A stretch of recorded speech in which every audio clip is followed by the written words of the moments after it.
साहेब होते, आर पाटील होते. माझा तर काही तिथं मी त्यावेळेस माझी अपेक्षा पण नव्हती, पण राष्ट्रवादीचा मुख्यमंत्री झाला असता. आणि मी आत्ताही बघितलं, बाबांनो जरा दमाने घ्या ना, जरा कळ सोसा. इतकं लगेच सारखं मुख्यमंत्री मुख्यमंत्री मुख्यमंत्री असं करू नका. पहिल्यांदा आपली संघटना मजबूत करू. ज्या भागामध्ये संघटना नाही तिथपर्यंत संघटना पोहोचू.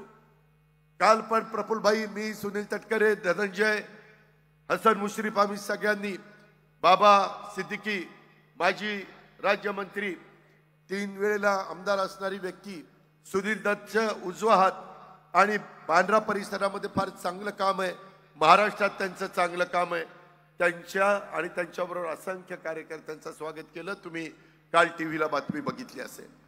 मित्रांनो, आपल्याकडं लोक येत आहेत, लोकांना एक विश्वास वाटतोय.